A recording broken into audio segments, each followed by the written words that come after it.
प्यारे विद्यार्थियों, home study zone YouTube channel पर आप सभी का स्वागत है। आज अपन बिना देरी किए सीधे चलते अपने टॉपिक की ओर। टॉपिक है जो कुछ गणित के चिन्ह हैं उनके बारे में अध्ययन करेंगे, जैसे जोड़ का, बाकी का, गुणा का है, भाग का है, चूँकि, इसलिए, अनुपात है, समानुपात है, छोटा कोष्ठक, बड़ा कोष्ठक, मंझला कोष्ठक, वर्गमूल का, घनमूल का, आयत का है, वर्ग का है, प्रतिशत का है, अनंत का है, पाई का है, सिग्मा का है, थीटा का, डिग्री का, समरूप है, सर्वांग समय। इन तमाम चिन्हों के बारे में अपन अच्छी तरह से अध्ययन करेंगे। आप वीडियो को अंत तक जरूर देखना। अपन सबसे पहले चिन्ह को लेते हैं जोड़ का चिन्ह। यह किसका चिन्ह है?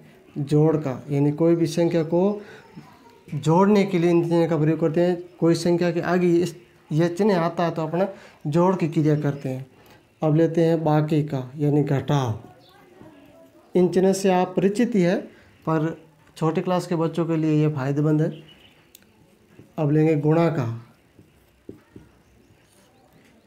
यह है भाग का। ऐसा मत सोचना कि यह चिन्ह तो हमें सभी आता ही है, बड़ी क्लास के बच्चों को आता है, मगर जो दूसरी, तीसरी, चौथी क्लास के बच्चों के लिए इन चिन्ह का बहुत ही अच्छा रोल रहता है।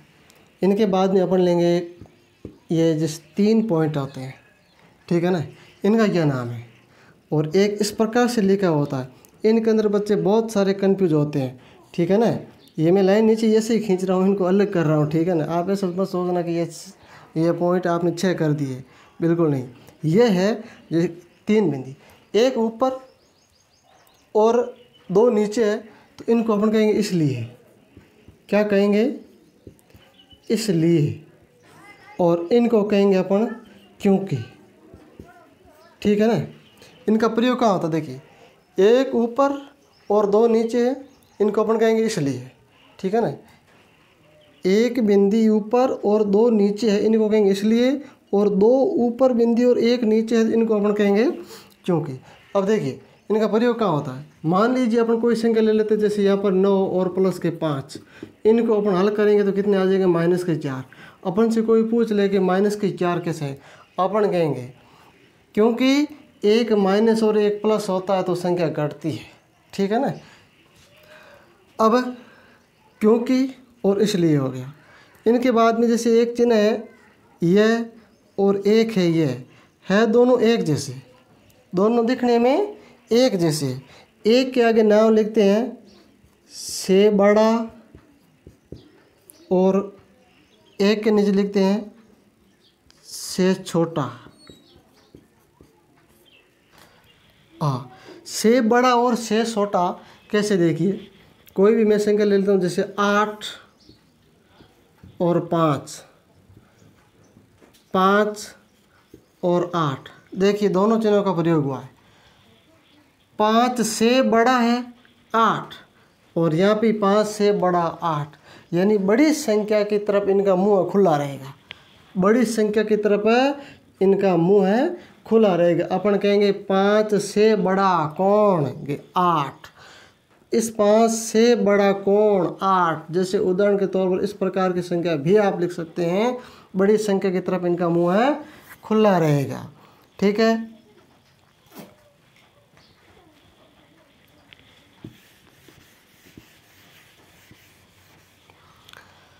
अब चिन्ह लेते हैं ये बराबर का, ठीक है।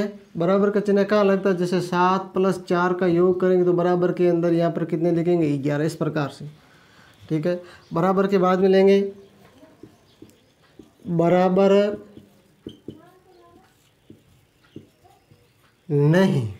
बराबर नहीं कैसे? देखिए, जैसे 8 और 8, यह तो हो गए बराबर, ठीक है ना। अब यह चिन्ह यहाँ लग गया।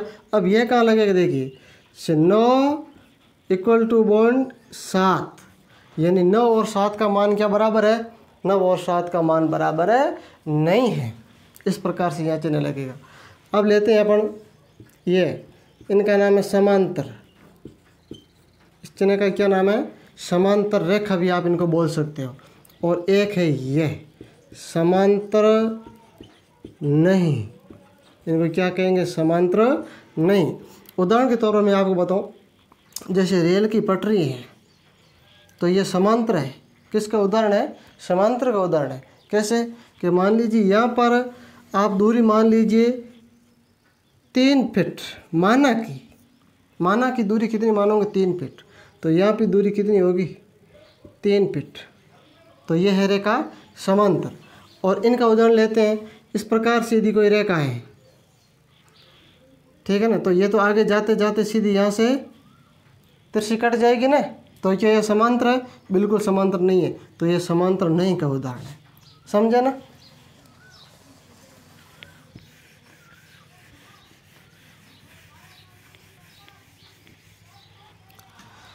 अब लेते हैं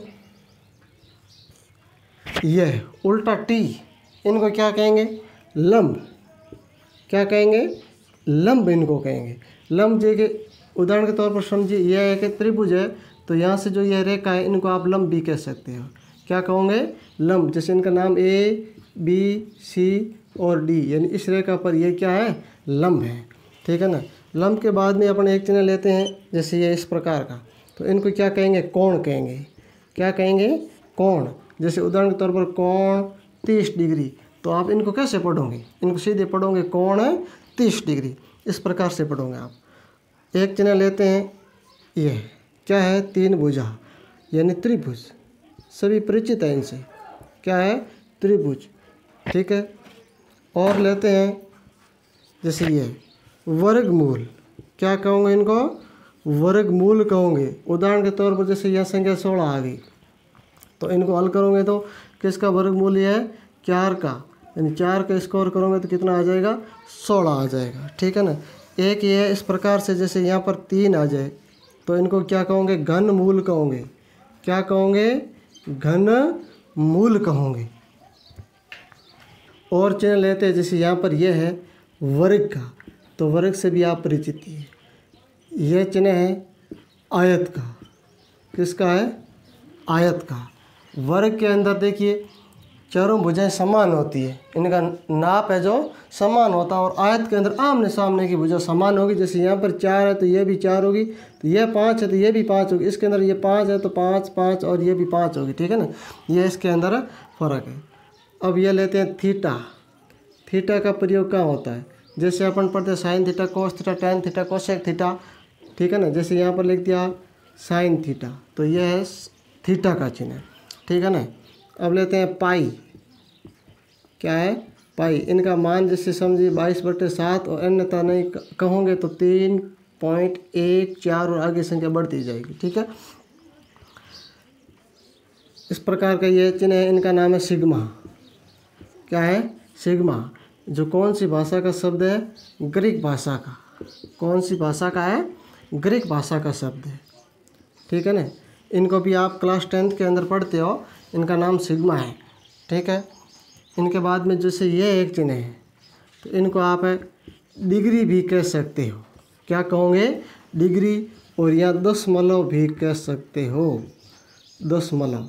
इनका प्रयोग देखिए, डिग्री कहोगे तो इस प्रकार की संख्या लिखी है, जैसे 360 के ऊपर यहाँ पर, तो इनको क्या कहोगे? 360 डिग्री। और इस प्रकार की जैसे संख्या है तो इनको आप कहोगे 3.145। इस प्रकार इनके मतलब पढ़ने का तरीका अलग है। अब देखिए ये एक संख्या इस प्रकार की आती है, चिन्ह ऐसा आता है, तो इनको आप क्या कहोगे? समरूप कहोगे। क्या कहोगे? समरूप। और एक चिन्ह ऐसा होता है, इनको आप कहोगे सर्वांग सम। क्या कहोगे? सर्वांग सम। अब देखिए समरूप और सर्वांग सम के बारे में मैं आपको बताऊं।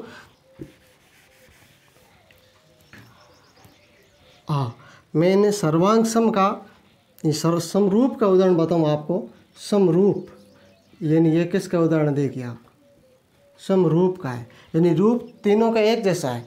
भुजा मान लीजिए 4 4 4 4 हो सकती है, ये 2 2 2 हो सकती है, ये 1 1 और 1 और सेम हो सकती है।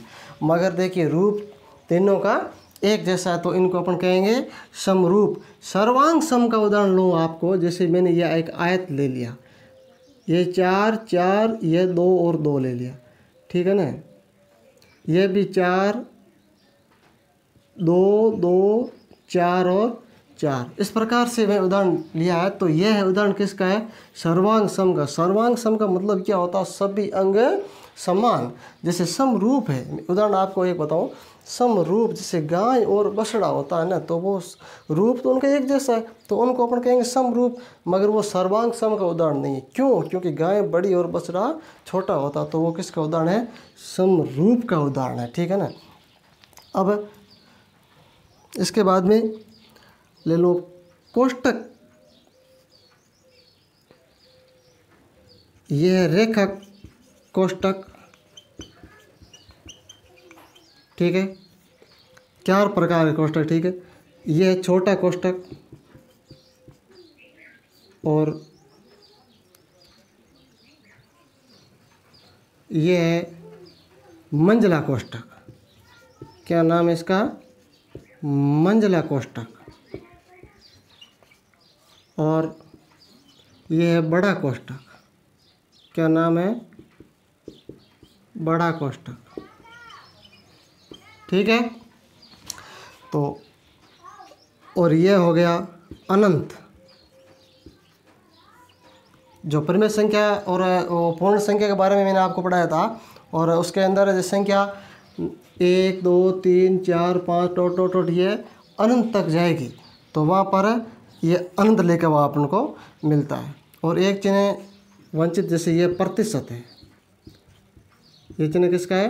प्रतिशत का। यानी तो ये हुआ अपना आज के सामान्य गणित के कुछ चिन्ह के बारे में।